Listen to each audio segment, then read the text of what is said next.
네, 오늘은 NC소프트 얘기를 잠깐 하겠습니다. 뭐 리니지 게임, 또 리니지 게임. NC가 워낙 욕을 많이 먹는데 또 최근에 대규모 명퇴까지 많은 얘기가 오가고 있는 NC소프트.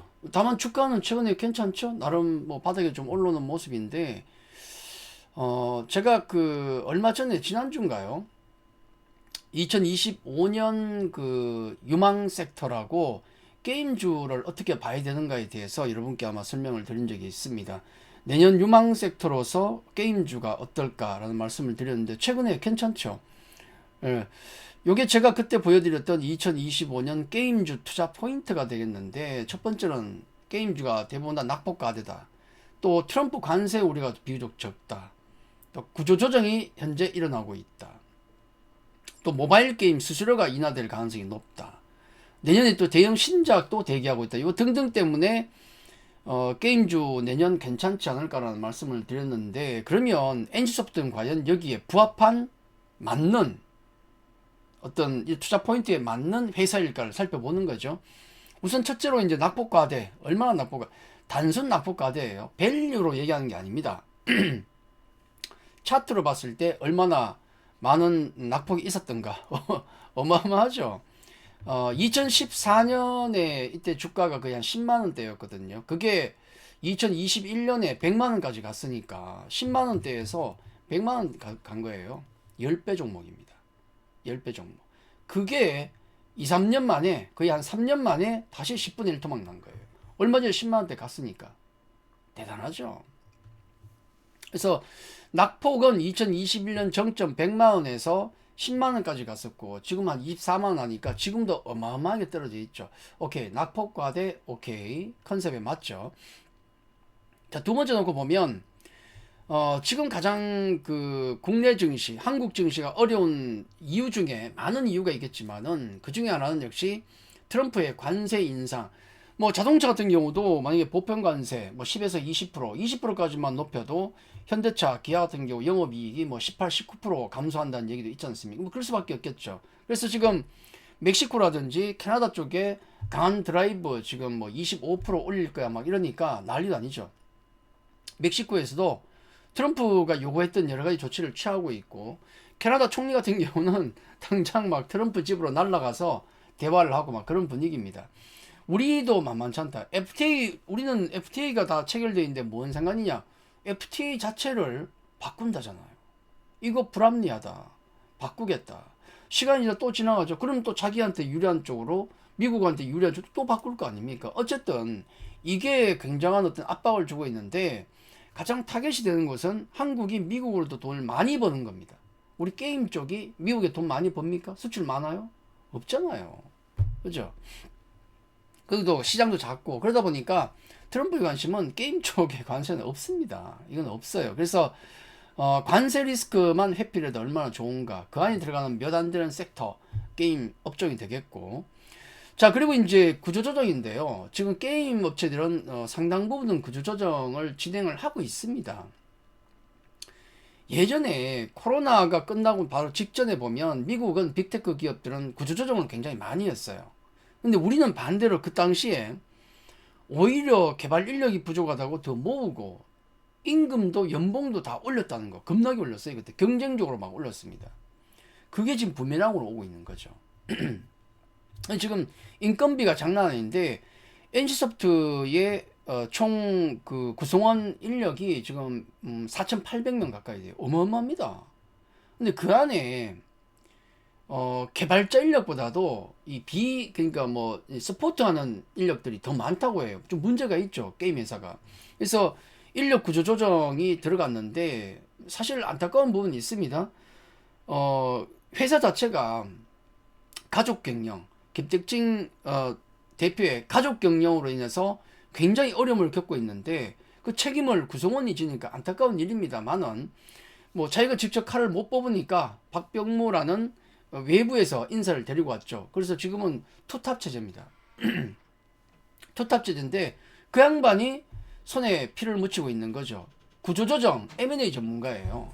그래서 이번에 들어와서 강력한 구조조정을 진행하고 있는데, 바로 얼마 전에 NC가 희망퇴직을 받으니까 신청자가 500명 이상이 넘게 나왔다. 뭐 위로금 30개월치 위로금 지급하고 등등입니다.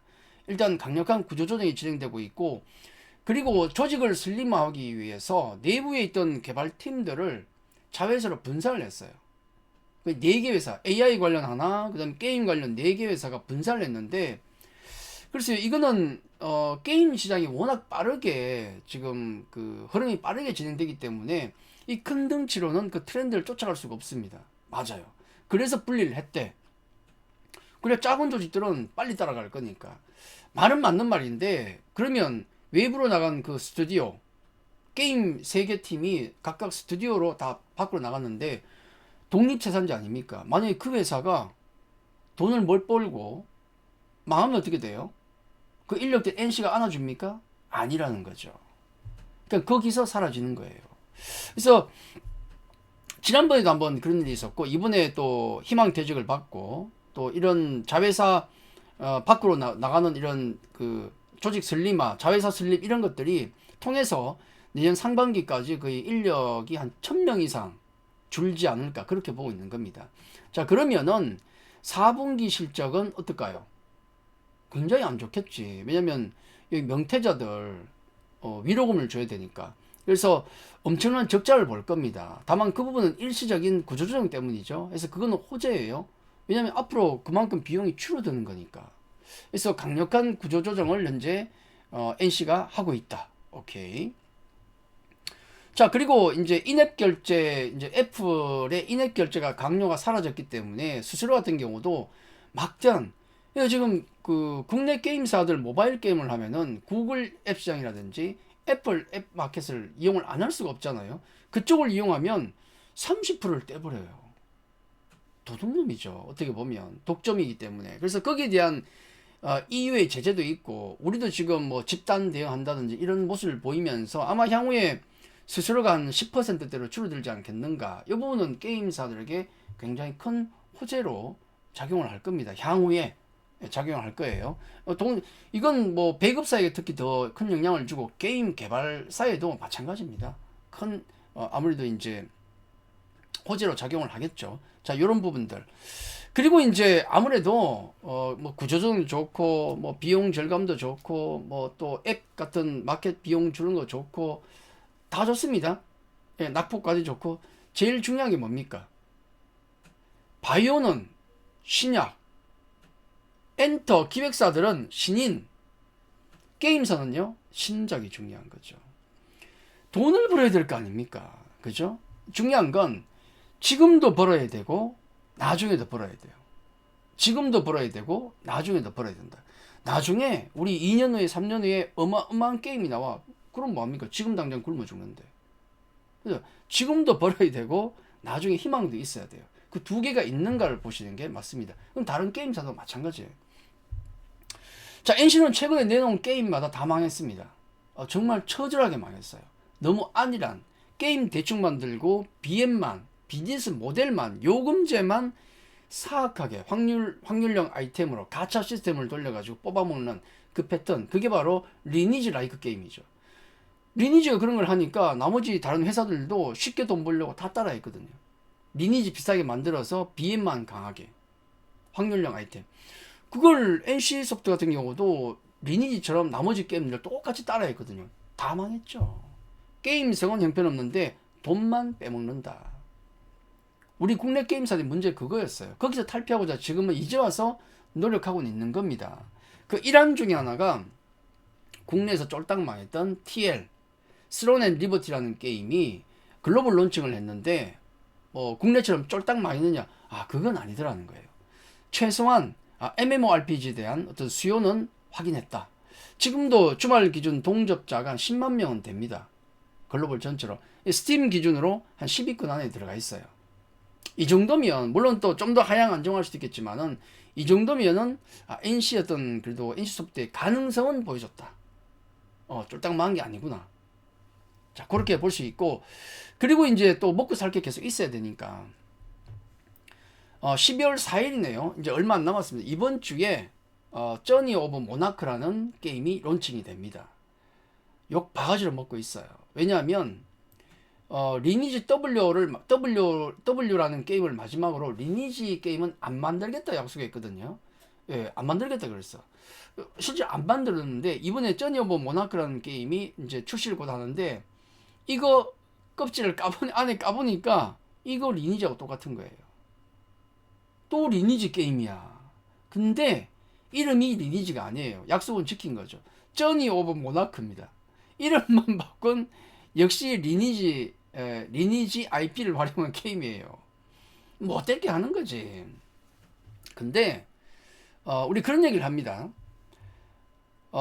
어떤 회사도 그렇고 사람도 그렇고 어떤 성공 전략을 짤 때 그런 얘기 있잖아요. 극복이 안 되는 약점. 내가 어떤 약점을 극복해서 이렇게 성장하겠다. 그렇게 하지 말고 네 약점은 약점대로 놔둬라. 그거 되지도 않는 거. 놔두고 네가 잘하는 걸 극대화시켜라. 그게 성공의 길이다. 그런 얘기를 많이 합니다. NC소프트는 MMORPG 최강자였어요.